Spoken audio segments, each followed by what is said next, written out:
Hey family, this is Jake here from John J Ministries. Oftentimes in our lives, circumstances drive many of us to a place where we can find a peace of mind and comfort, to a place where we can find food and shelter, to a place where we can find compassion and love in our lives. And oftentimes after a while of being settled in those places and enjoying the benefits of those places that we have sought, it seems that for many of us, these places become snares and systems of servitude and slavery for us. And the same persons or the same systems who so easily received us with open arms are the very same ones who make it so difficult and extremely difficult for us to go. And today I call those places that many of us find ourselves in our Egypt. Our Egypt. And the question that I'm asking many of us today is, what is your Egypt? Where is your Egypt? Who is your Egypt? And the question that we have to answer is, how did I get here? What am I doing here? And the truth is, family, is that many of us don't even know that we are already gone over into Egypt, simply because of the stage that we are in. Some of us might be at that stage where we are enjoying the escape, enjoying the benefits of where we are, but not knowing that down the road the script would be flipped on some of us. And for those of us who recognize the true nature of the beast, oftentimes with a sense of bewilderment, ask the question, where is God? Does God have a hand in all of this? And will He deliver us? Will He deliver me from Egypt? And those are the questions that some of us find ourselves in at the back end of the stage when we are about to give up, to surrender. But family, I see from where I sit right now, four things that kind of drives us to Egypt. That place of escape, which is also that same place that can be a place of entrapment for a lot of us. And even though God has given us free will to choose, family, we have to be mindful of the fact that we can choose to live anyhow we want. We can choose to live any way we want, but we cannot choose to live that way as long as we want, family, because God is still in control. And I want to say, what I've discovered is that this omniscience, this omnipresence, this omnipotence of this intelligent mind and being allows Him to orchestrate a world that we are living in, that even though we have full responsibility for our own decisions and actions, that they collectively still precipitates into His determinate will for those of us who love Him, for those who are going to be reconciled for Him. Because God's purpose for mankind really is to save man. Those who will believe upon the name of His Son shall be saved. And so at the end of the day, God's will at the end of the day is to save us from sin and to save us from ourselves. And so, the four things that I see that can drive us into Egypt, that place of escape, that place of entrapment, is one, our own decisions, our own free will, our thoughts, our actions, that turns into habits, that forms our character. Those, because God has given us free will to choose whether to serve Him or not, we can do whatever we want, and sometimes we are taking up permanent residency in Egypt. Our place of escape when things not seem to be going right, and we run to the bottle, we run to drugs, we run to this. But at the end of the day, those same things that we run to escape from are some of the same things that have us ensnared and entrapped, and we can't find no way out, and we are in a never-ending cycle, family. The second thing that I see from where I sit that drives us to Egypt is privation. The lack of those essential things that we need in our lives to make it: food, shelter, clothing, love. And many of us suffer through famine for these things in our lives, famine and lack, famine economically, famine socially, famine in our relationships, in our jobs and stuff. And so we are driven to Egypt. We are driven to escape. We are driven to a place ultimately that can entrap us. And so we have to be mindful of these things, family.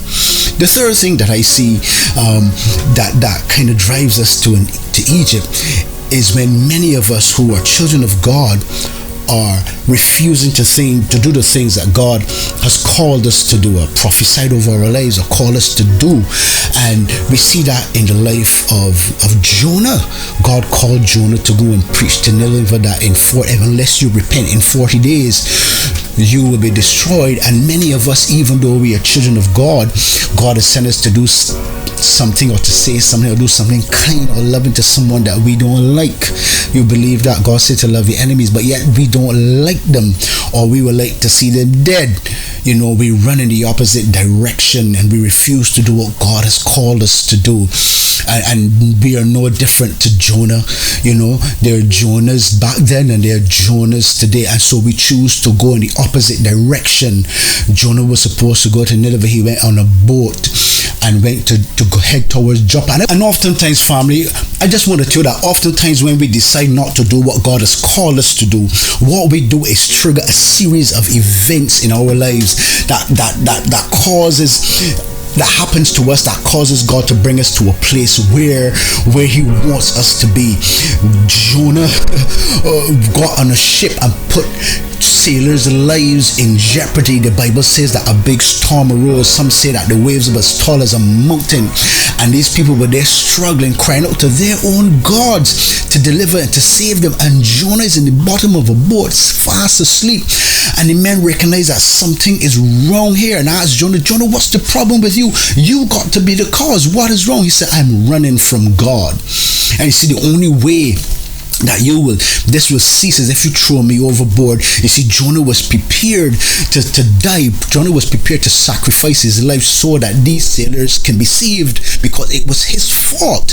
And the truth is, family, that true change only happens when we are ready to sacrifice our lives, when we have come to a place where we are ready to deny ourselves and to sacrifice ourselves, put aside our selfish behaviors, put aside the things that we've tried to hold so dear, and we are vexed at God about, because God ain't had no right saving these people. These people are not good. Only we Jews are the best. All the rest need killing. And sometimes God is a God who loves those who will call out His name. God is faithful, and He is loving to those who He is willing to save. It is God's people, not ours. And sometimes we run from God, and we don't want to do the things that God asks us to do because of our own subjective feelings. And sometimes when we adopt those attitudes, we put other people's lives in danger. And so they tossed Jonah overboard, and Jonah, not knowing that God had something prepared for him, was of the mindset that I'm going to die so that these people can save. Does it sound familiar? That Jesus said, just like Jonah was in the belly of a fish for 3 days, so the Son of Man should be. And I mean, even Jesus referenced Jonah, that at the end of the day, that a man was prepared to sacrifice his life so the others can be saved. You understand? Even though he was in error. You understand? But what I'm saying to you, family, is that we have to not run from the things God has called us to do, because we can put our lives in jeopardy, and we can put the lives of others who are depending on us in jeopardy. And so running from God can drive us to an Egypt.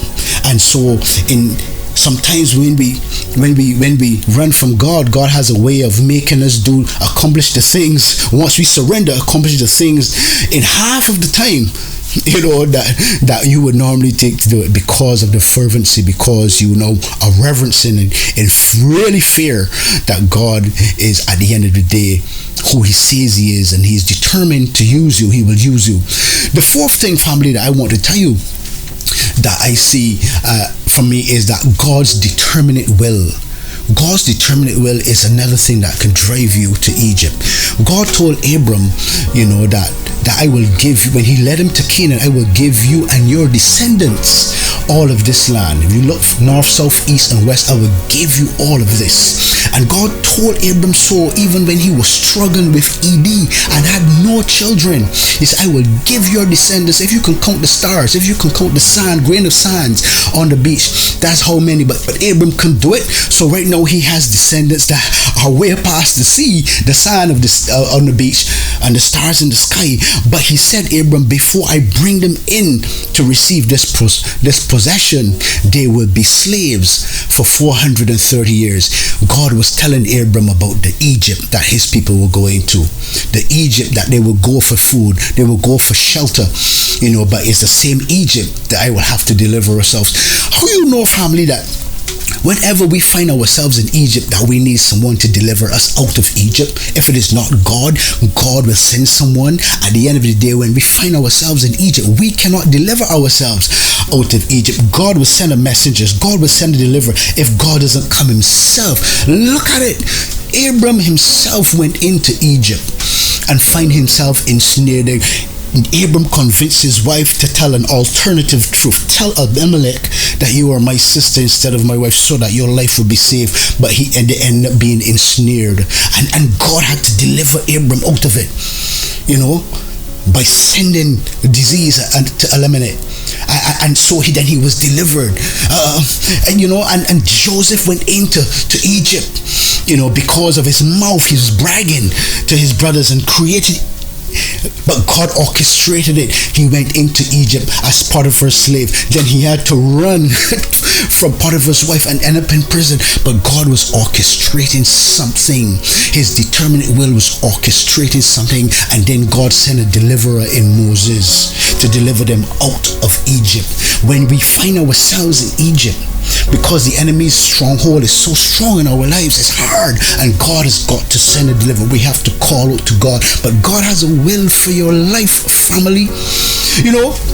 And I want to say, even Jesus himself, when he was a little child, Joseph and Mary had to run to Egypt for safety and for shelter from Herod. But when it was time for them to come out, God had to send an angel to tell them to come out. The problem is that sometimes when we find ourselves in Egypt, only someone can deliver us and give us a word. But I want to tell you today, I feel in my heart that God is saying to some of you today, do not go down into Egypt. Stay where you are. Stay in Gerar. Stay where you are. Stay in Gerar. Gerar is that place where you are.